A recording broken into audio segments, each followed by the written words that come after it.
好，那我们就秉持了这一份的热情跟诚心，我们呢接下来下一堂课程来跟各位前人分享我们的道路该如何来开创。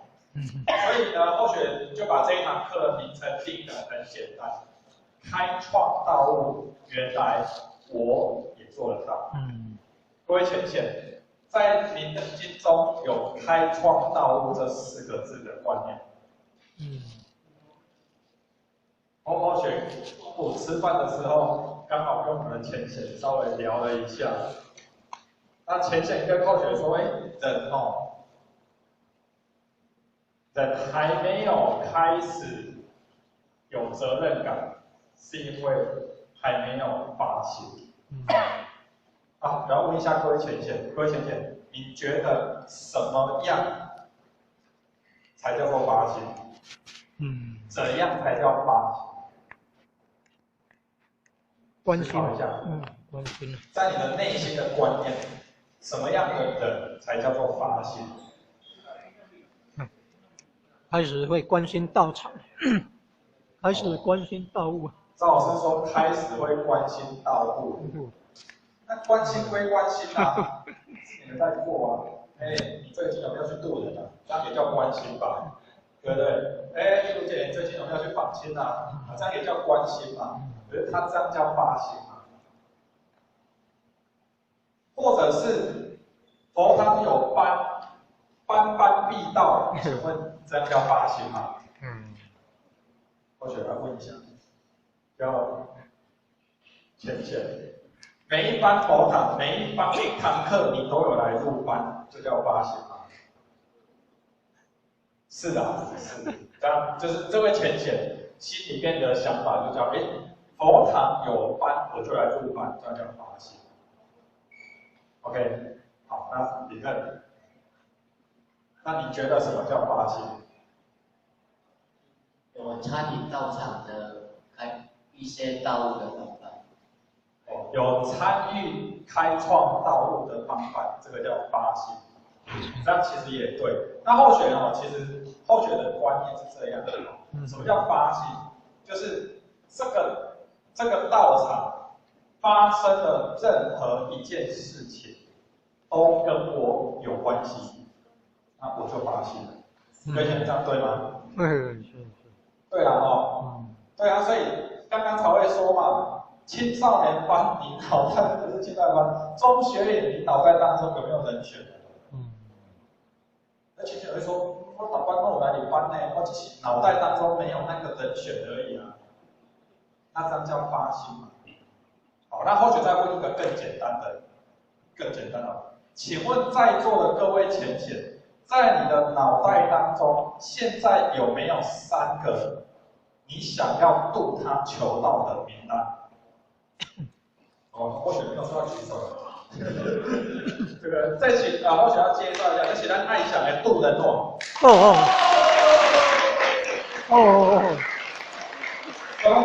么叫渡人网呢？就是全年渡人第1名。掌声，真的掌声。或许你是一直想要爬上来。今天早上你相信你在谈到信心嘛？对不对？候选访问几个问题让各位浅浅了解一下。阿姨，请问你学历是什么？国中没毕业啊？国中没毕业，所以学历算普通。OK， 然后呢？那你常常上台讲课吗？很少上台，所以也不是一个资深的讲师。那再来这个问题，请问你去年度了多少人？不知道1个人度了60。好，那或许要问啊，像这样的浅浅，讲课能力也没有特别好，在座有很多资深讲师吧，对不对？讲课能力都比他好太多了吧？但是为什么我们度的人可能不及他的1/10？刚懂了好，可能不及他的1/20刚斗杀。哇，那我们都比他会讲呢，那我们的职位道职也都比他还要高呢，为什么他可以我们不行？那你凭借着什么样的心去做这些事？自然的心。自然的。就是我要度你，我没有说，我对你好，就是要来度你来求道，就是以很平常的心，像那些我们天后宫那些老人家，一边是老人家在谈天，另一边是在赌博，或者都是跟这些老人家在那边谈赌博，没有那些赌博的或者不参与，然后就跟他们谈天，然后有时候买一些糕给他们吃，然后就是那时候去年就说要开饭堂，然后就后学就跟他们讲，那个放在那个我们石子那种的那个，不知道那里面做一个，就是跟他们在那里办那个临时佛堂，他现在那个集中的我们办那个中的集中的，他们会去我朋友那边剪头发，有一次刚好去剪头发，就有3个男生去剪头发，就说他们那3个男生剪头发多少？以后如果他们来剪头发，就不要跟他们收钱，喜欢剪头发，就是这样啊。刚好遇到说要开光过火种，这样我就跟老师那个教练讲了，那教练就说阿姨，然后叫我大姐，我说别叫大姐，都可以当你妈妈了。他说没关系，有看钱很年轻啊，他就跟叔叔的关系，这是题外话。然后他就说好，因为他们举重队都要那时候刚好要参加比赛，然后说没关系，你有空的时候你就前2天跟我联络，就是这样到或许家搬到4楼的后堂，那一次是点20个钟，其他的就谢谢。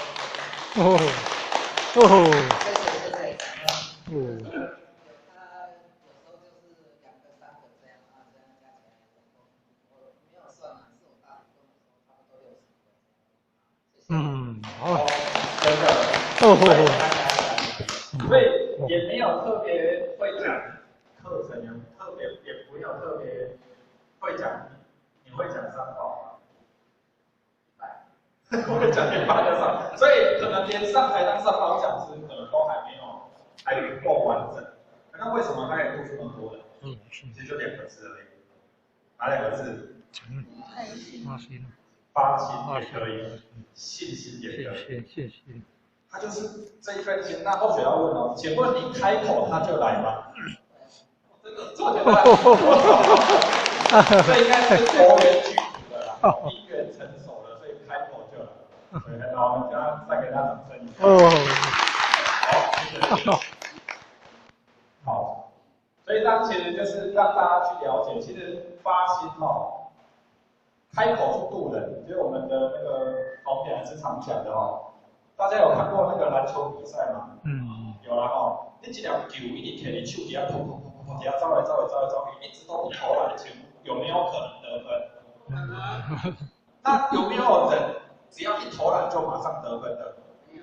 没有啦，那个叫几率问题啦。你投10次，如果可以进8次，有没有很厉害？有啦有没有那个投10次只有进3次的？有，但是至少他也进3次。各位浅浅，你等到了，到有开嘴，不投篮，没有得分的机会。你等到了，敢会开嘴？不开嘴，有机会可以得分。所以这个叫发心啊，叫信心。所以唔免去惊讲，还没有开口就说，哎呀，人歹懂啊，其实都没有那么困难。真的，因缘成熟，上天安排好，开口他就来了。OK， 所以发心就是我们这个道场的任何一件事，跟我都有关系。所以我们要常常去做这个事情。那你要鼓励浅显来入班比较重要，还是鼓励浅显来承担道路比较重要？各位浅显，你觉得？都重要，当然都重要，但是比重呢？你觉得这个人你要鼓励他来入班就好，还是你要鼓励他来承担道路？承担道路。对吧？他承担道路就是你有责任感嘛，你有事情给他做，他才会越做越发心。你请他来听课，他会不会越听越发心？不一定，几率不大，不大。好，所以现在各位浅他的干部换个角度去思维与其鼓励人家来入班，新到亲啊与其鼓励他来入班，不如鼓励他来佛堂当志工，跟在我们身边一起做事情，你才可以关心他、陪伴他、成全他。你鼓励他来听课，他坐在这里，你坐在这里，2个小时之后，你们2个没有讲一句话。你看对吗？对了所以当然都要，但是稍微角度放一下。OK， 所以或许不要当大家太先，我们来讲一下开拓道路的方法，其实我们都可以做得到。那用什么方法去做？或许呢，要请我们这个昆山国师团的负责讲师来跟我们分享一下，用什么方式？我们现在跟前人分享的只是方法跟方式。那等一下呢，他介绍完之后，或许会让各位前贤各组去讨论出你们的道路的发展 ，OK 吗？来，我们掌声欢迎我们的施博言施讲师。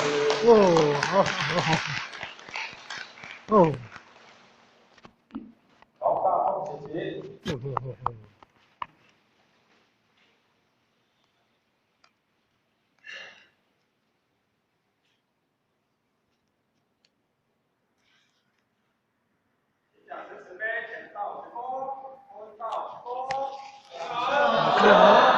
各位请大家下午好，大家请坐下。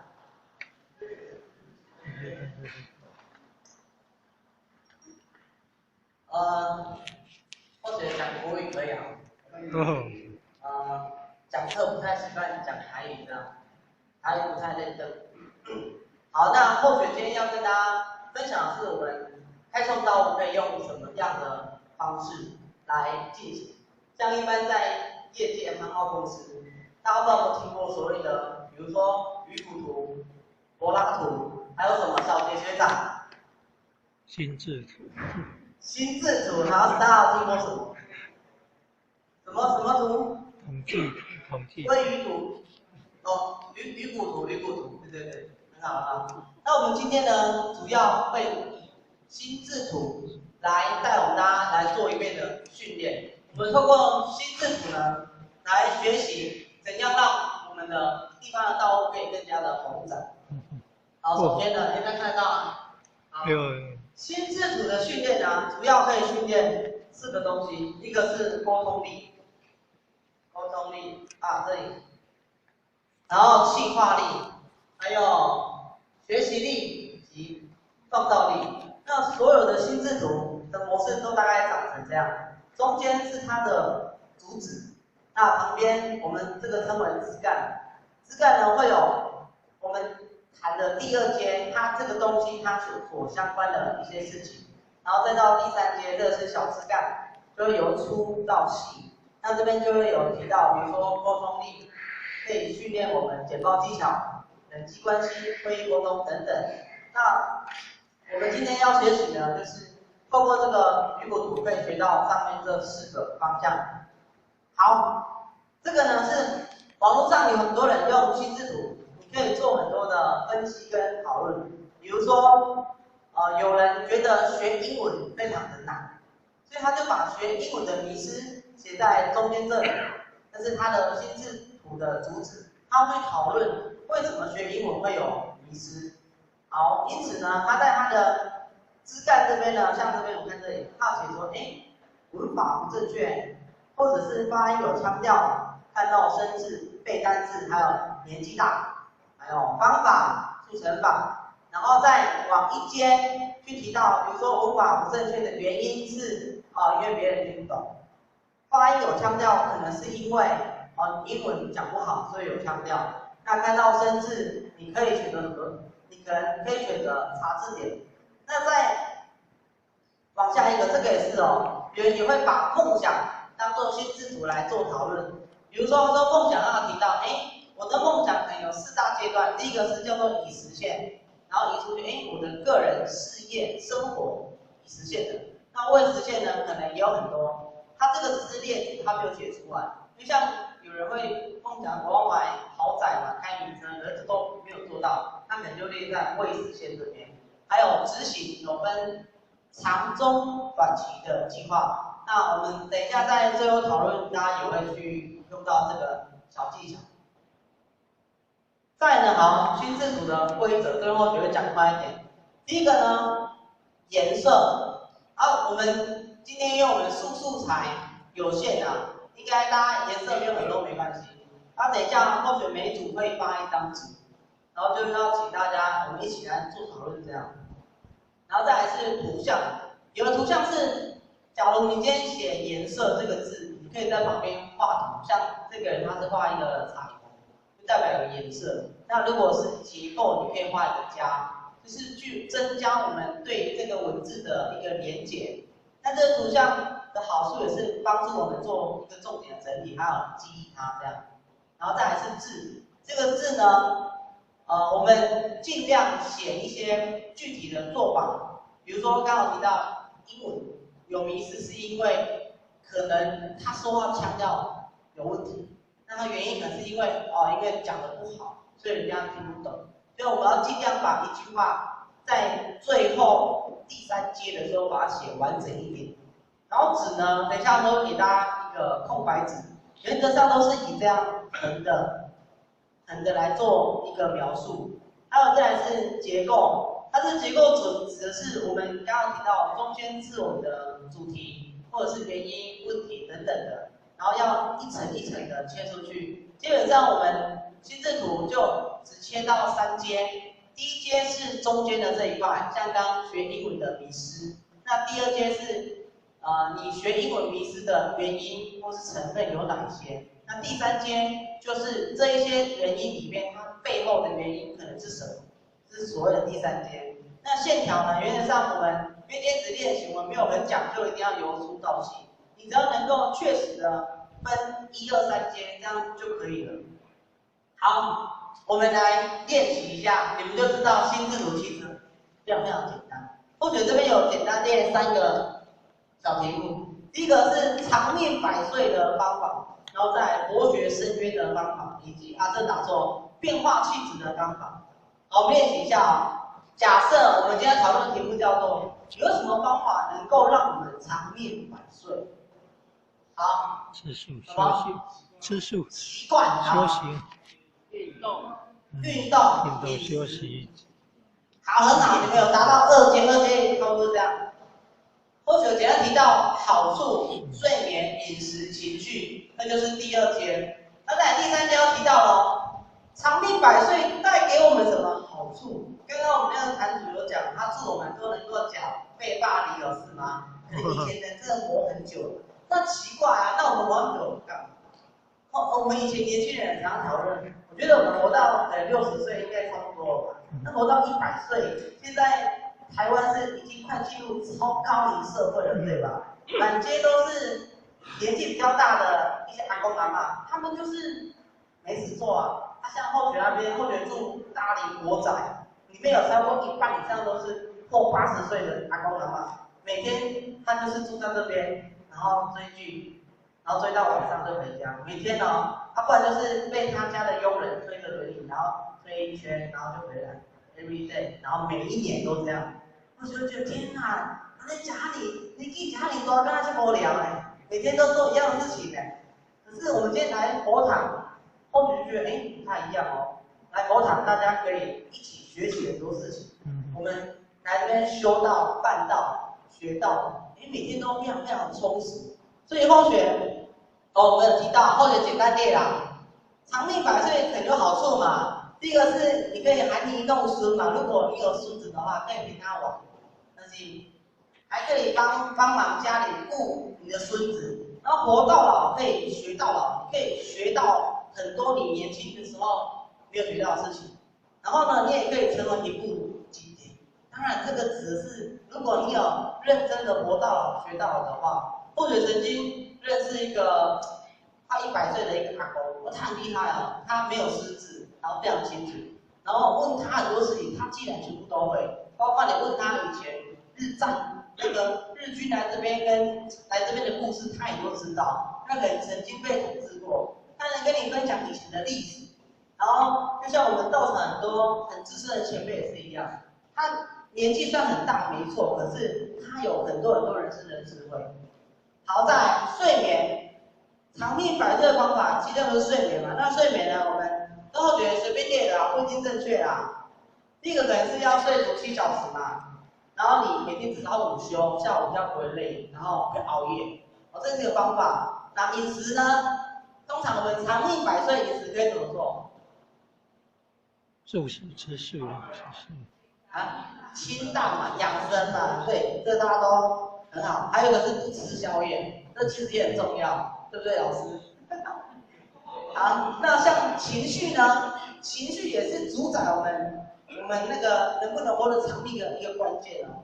通常我们都知道要常保于愿，不开心的时候不要逢人就骂，逢人就抱怨，你可以去找济公老师抱怨给他听这样。好，那还有就是要常分享我们的喜悦，像基督徒。或者是很多的教堂，他们很常在分享他们的喜乐，这是一个很好的方法。还有运动，运动也有一个，这是一个什么口诀啊？每周3次，每次至少30分，然后尽量做有氧运动。像如果我们年纪比较大，你可能就不适合跑步，因为跑步可能会伤膝盖。那如果你真的想跑，你可以选择快走，也是一个很好的方式。那这个我们这份心智图就算完成，非常的简单，长命百岁。我们赶快小试身手，下一题。好，博学深渊有什么方法？就怎样让我们可以变得好像上知天文下知地理这样？有什么方法？我们现在集思广益一下。阅读，对，多阅读很好。网络资源呢？多看多听。网络资源。啊？旅行，对，旅行很好。还有吗？年轻人们。阿乐学长。网络资源，维基百科。对 ，Google 网络，没错，现在是一个国际化的时代，你随便找很多东西都有。好，我先简单列哦。我们等一下都会讨论哪一个主题的时候，一定列出它好处。这或者自己写。就简单题啦，专家就多听多问，再来是学习经典还有网络。那让自己成为博学深渊的人有什么好处？我觉得曾经就以前就是大学比较臭屁，就什么都会这样。一开始觉得哇好强哦，什么都会，久了真的好烦。为什么这群笨蛋都问我？都不自己查，怎么都问我？后来觉得原来还是有缺点的。可是其实。我们多学一点是有很多好处的。好，比如说你可以神通广大啊，问你什么你什么都知道，就算不会，你也会跟我说啊，你就去找谁，我就当你的引路工这样。有问必答，还有你是真人版的 Siri， 大家有玩过吗 ？Siri 现在有那个 Hey Google 那个安卓系统，现在那种人工 AI 非常厉害。那智慧呢，或者指的是我们可以常常自我去吸收那话，自我理解，然后可以偶尔在脸书发布一些你的心得啊，跟人家分享啊等等之类的，常请教，常跟别人分享。那专家呢，现在很红，叫做网红 YouTuber， 大家应该都有听过吧？当然，不是每个 YouTuber 都是知识型的，有的他都乱教，所以我们要有判断力，不要乱学。像怎么教你做炸弹啊，教你怎么什么有的没的，现在很多啊，要抄对我看。还有一些权威，还有名嘴，这个后面是问号，因为名嘴讲的通常应该都是非事实比较多，这个我要判断。然后经典呢，就是我们很常看书啊，小朋友以前看百科全书啊，一些学术书籍，还有各类的一些字，还有网络很重要。网络现在大家最常用的是什么？是 Google 嘛？还有什么？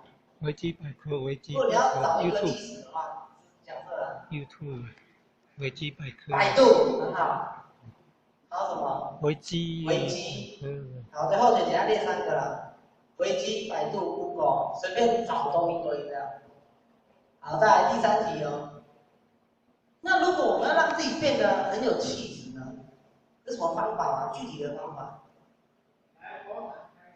哦，很好，开智慧太赞了，给那个男主加个10分。啊，还有啦，你要让自己变得有气质啊。好，威廉学长。哦，也是阅读，好，阅读，对。我觉得有点那个认识年轻人。小杰学长，怎样变得气质？变化气质，吃素了。这刚刚人家讲过了。参加受训的，吃素参加。哦，对。哇，是吧？哦，对，人家说物以类聚嘛，对不对？好，很好。或许简单题啦，第一个是让自己先学习善良嘛，善良久，你可能就会有气质，可能而已哦，不代表真的会。阅读、自信，还有常面带微笑。但其实后学觉得变化卡这等一下讲完再分享啊。好，那我们变成一个有气质的人有什么好处？人见人爱好，很好，还有吗？哎呦，很好，看到人就笑，因为讲完太丑这样。哦，是啊，举例啊，就是让人家心生喜悦。好，很好，对。后有提到，我们可以让自己变得和蔼可亲，如光明焕发。其实就是让人家看到我们就喜欢我们，不会拒绝我们，不会看到我们就觉得你喜在跟我这样子的，你照，我买，不要聊天，我买，你赶快走的。好，那善良呢？与人为善，助人为本。那我们的心念要时常保持正向。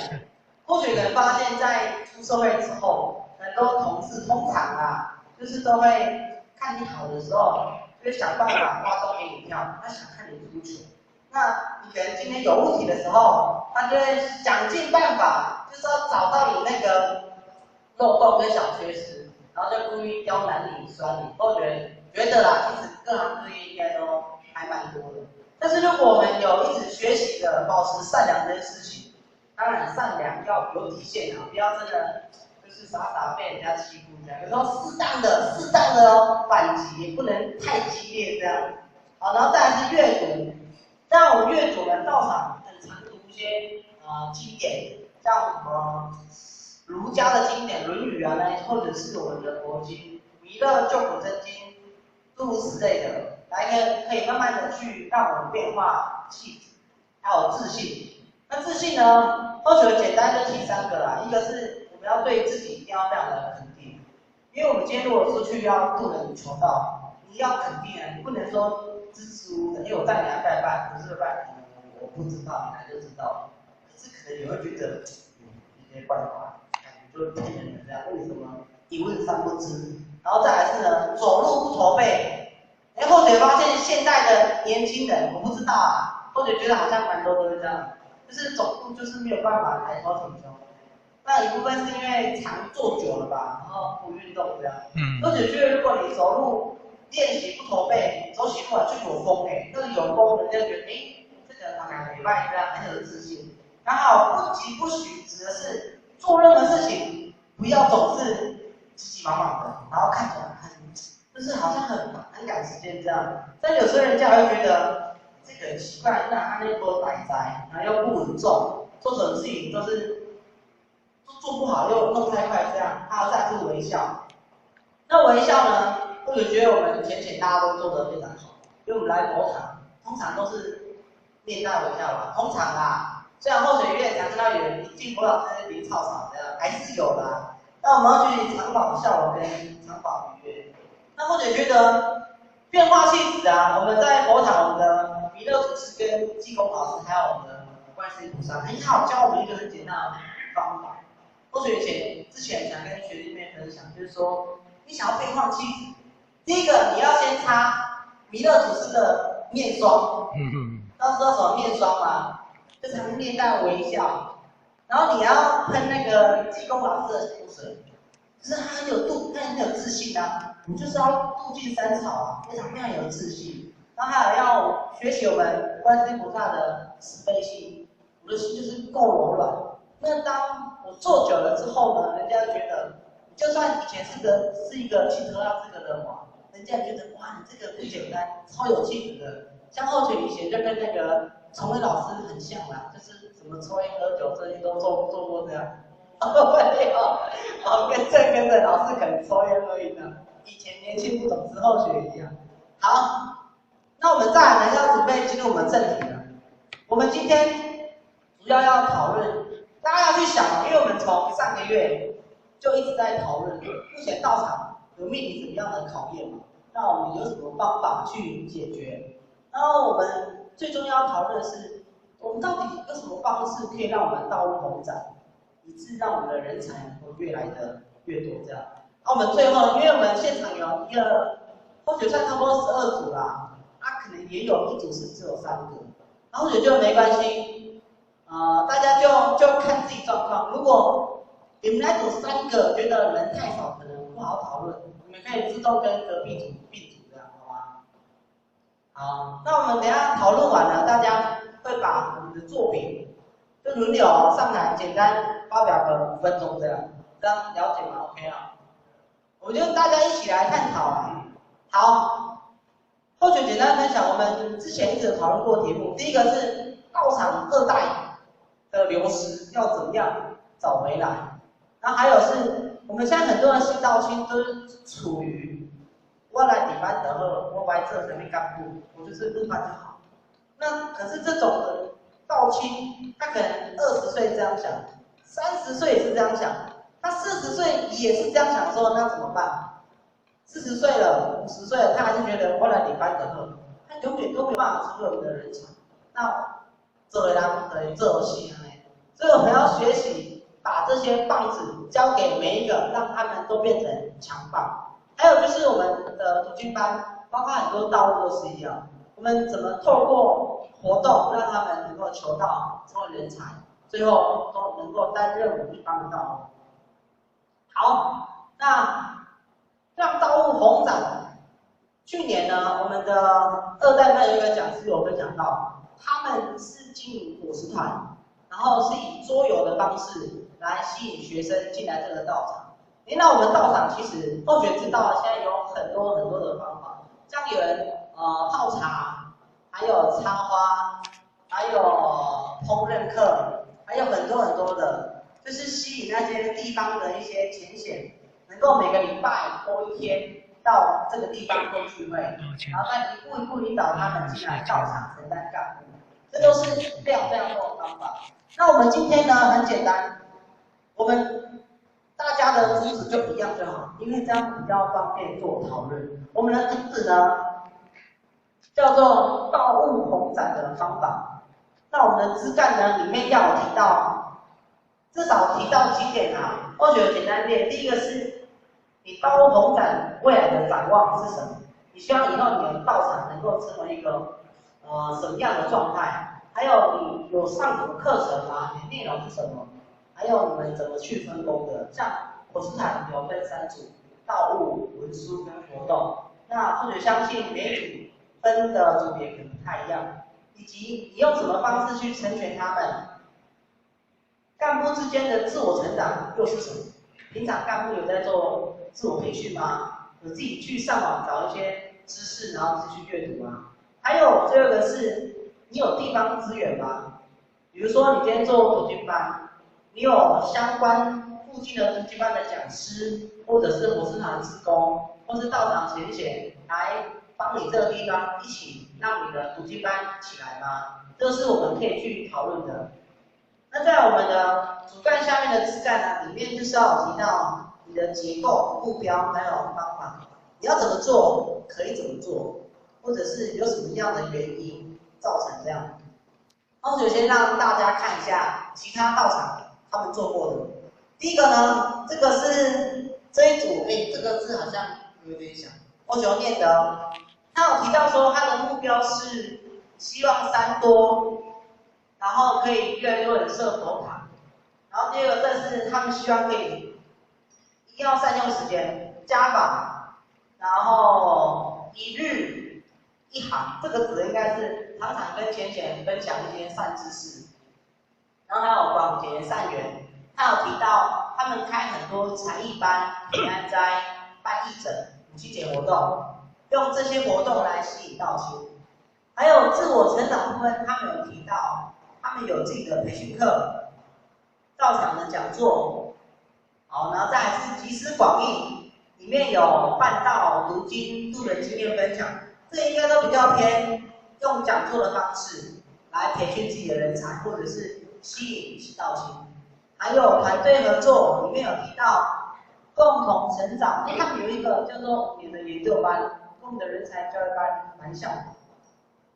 好，再一个，这个是他说他的成全方式都是以义诊，还有慈使远弱理疗，还有种供果，用这些活动让他们在进行的时候去跟他们聊天，他们互动。还有健全的道路，它这个指的是每次开会的时候一定要有效的记录，然后每一个人都要有工作去做，而且要定期办到。我觉得这一点也非常非常重要。像我们远东跟昆山之前有定个目标，1个月强迫办1次到，真的蛮有用的，因为你可能会为了那次办到努力去找人，1个人也没关系。以及广结善缘也是一样，他们透过很多的班务去吸引很多的新道亲加入。像这一组它很有趣的是，它有提到一个是仙佛助力，道路要红展，就是济公老师要帮忙嘛，这样就一定能红展，所以它也有特别的列进去。像他有提到，你要先多叩首，跟济公老师就是跟他热线一样这样，你还可以诵经回向，做3施，还有列名单请仙佛来加持。还有一点，他我也觉得很有趣的是，他写说，如果你们佛堂附近有什么土地公庙、城隍庙、什么庙的，每一个都可以办起来，然后就知道说，我们在办这个道场的事情，请各方的神仙，大家都一起来鼎力来帮助，这样。这是其他组的分享啊。好，那我们呢？时间有限啊，等一下就是开放，就让大家来做讨论。那我们预计1个小时后，我们就会上来做一个分享。那等一下呢，小杰学长，你有空吗？帮我发一下这个。然后每一组会拿到1张这个。那我们目前的原则上，这个纸有一面比较平滑，你们选一面来画就好。那另外一面呢，请写下你们的单位，还有你们这一组的人的名字，像他这个有没有？他是写在下面，我们写在背面。另外一面就是让我们充分的可以写下你们的画下你们的心智图，背面就是签你们这一组人的名字，大家了解吗？